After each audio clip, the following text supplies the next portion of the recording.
L'île de Pâques, un musée à ciel ouvert. Un lieu où l'histoire et la nature se rencontrent de manière spectaculaire. Perdue dans l'immensité de l'océan Pacifique, l'île de Pâques fascine et intrigue depuis des siècles. Cette île isolée est un véritable trésor archéologique. Ce petit bout de terre volcanique est célèbre pour ses statues monumentales, les Moai, qui semblent veiller sur un passé mystérieux et énigmatique. Comment ces géants de pierre ont-ils été érigés? Quels secrets cachent-ils dans leur silence imposant? Quel était leur rôle dans la société ancienne? Étaient-ils des gardiens, des symboles religieux, ou avaient-ils une autre signification? Et surtout, que nous apprennent-ils sur la civilisation qui les a sculptés avec tant de précision et de dévouement? L'île de Pâques est un véritable musée à ciel ouvert, où chaque pierre semble murmurer des secrets oubliés, des histoires de gloire et de déclin. Des générations d'explorateurs, d'archéologues et d'historiens ont tenté de percer les mystères de ce lieu unique au monde, chacun apportant sa propre interprétation. Aujourd'hui encore, de nombreuses questions restent sans réponse, alimentant les spéculations et les théories les plus folles, des plus scientifiques aux plus fantastiques. Embarquez avec moi pour un voyage captivant sur les traces des anciens habitants de l'île de Pâques et découvrez les mystères qui continuent de défier notre compréhension. Laissez-vous transporter par la beauté sauvage de ces paysages grandioses et découvrez les secrets d'une civilisation perdue, une histoire gravée dans la pierre. N'hésitez pas à partager vos impressions et à vous abonner pour d'autres récits historiques passionnants. Votre soutien nous aide à continuer à explorer les mystères du passé. Les Moai sont l'emblème de l'île de Pâques, une île isolée au milieu de l'océan Pacifique. Ces statues imposantes, sculptées dans la roche volcanique, impressionnent par leur taille et leur expressivité, captivant l'imagination des visiteurs et des chercheurs. On en compte près de 900, dispersées sur toute l'île, certaines isolées, d'autres regroupées sur des plateformes cérémonielles appelées ahus, qui servaient de lieu de rassemblement pour les anciens habitants. Leur signification et leur fonction restent énigmatiques, ajoutant à leur mystère et à leur aura mystique. Représentent-ils des dieux, des ancêtres ou des chefs puissants? La question demeure sans réponse définitive.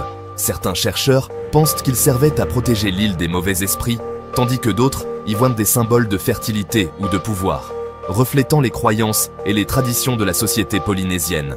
Leur taille varie de 2 à 10 mètres de hauteur et leur poids peut atteindre plusieurs dizaines de tonnes, rendant leur transport et leur érection d'autant plus impressionnants.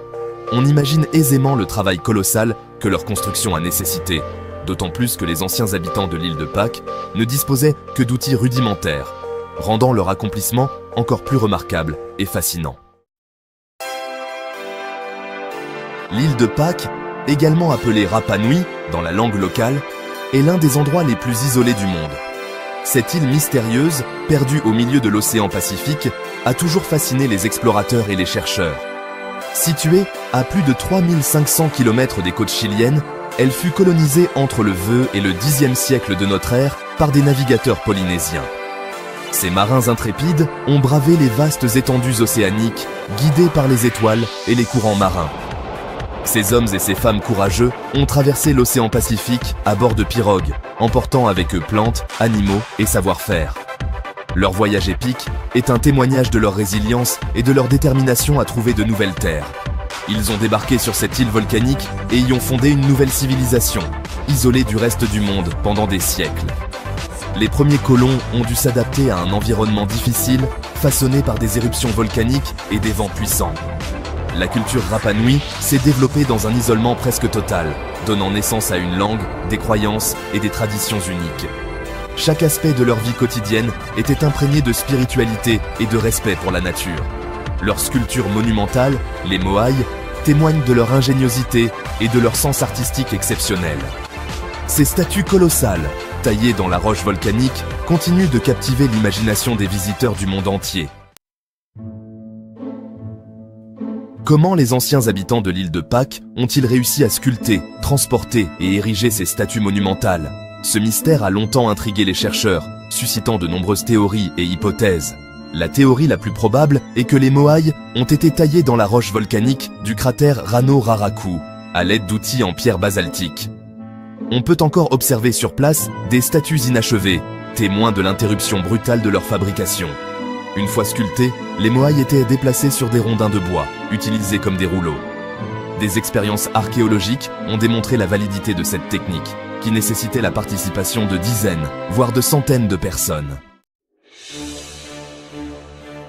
Certains chercheurs estiment que la civilisation Rapa Nui a été victime de son propre succès. La construction des moaïs, symbole de prestige et de pouvoir, aurait nécessité des ressources considérables et conduit à une surexploitation de l'environnement. Cette théorie de l'effondrement écologique est étayée par des études archéologiques qui montrent une diminution progressive de la taille des moaïs au fil du temps, signe d'une raréfaction des ressources et d'une perte de savoir-faire. La déforestation, la famine et la disparition des ressources naturelles auraient plongé la société Rapa Nui dans le chaos, entraînant des guerres tribales et un effondrement démographique brutal. Si la théorie de l'effondrement écologique est aujourd'hui privilégiée par de nombreux chercheurs, d'autres hypothèses sont avancées pour expliquer le déclin de la civilisation Rapa Nui. Certains spécialistes évoquent des conflits internes, liés à la compétition pour les ressources ou au pouvoir.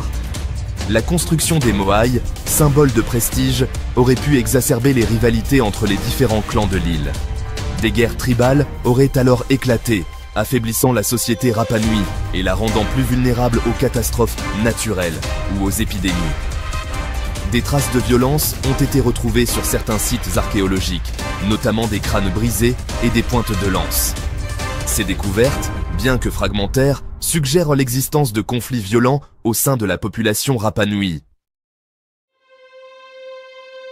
L'arrivée des premiers Européens sur l'île de Pâques, au XVIIIe siècle, marque un tournant tragique dans l'histoire de la civilisation Rapa Nui. Les explorateurs hollandais, puis espagnols, découvrent une population clairsemée, vivant dans des conditions précaires. Les maladies européennes, telles que la variole, déciment la population locale, déjà affaiblie par les famines et les conflits. Le commerce d'esclaves, pratiqué par les navigateurs péruviens au XIXe siècle, achève de déstructurer la société Rapa Nui. En l'espace de quelques décennies, la civilisation Rapa Nui, autrefois prospère et créatrice, est réduite à une poignée d'individus, privés de leur culture et de leur histoire. Depuis le XXe siècle, des missions archéologiques internationales se succèdent sur l'île de Pâques, tentant de reconstituer le puzzle de son passé. De nouvelles techniques de datation et d'analyse des vestiges permettent de mieux comprendre l'évolution de la civilisation Rapa Nui. Des fouilles récentes ont révélé que les moaïs n'étaient pas seulement des statues inertes, mais qu'ils étaient intégrés à un système complexe de croyances et de pratiques sociales. Des pigments de couleurs, des offrandes et des traces de cérémonies ont été découverts à proximité des statues. Ces découvertes remettent en question certaines idées reçues sur la civilisation Rapa Nui, soulignant sa complexité et sa richesse culturelle. Aujourd'hui, l'île de Pâques est un territoire chilien, inscrit au patrimoine mondial de l'UNESCO. Le tourisme est devenu la principale activité économique de l'île, attirant des visiteurs du monde entier, curieux de découvrir ses trésors archéologiques. La préservation de ce patrimoine fragile est un défi majeur. L'érosion, le changement climatique et la pression touristique menacent les vestiges de la civilisation Rapa Nui.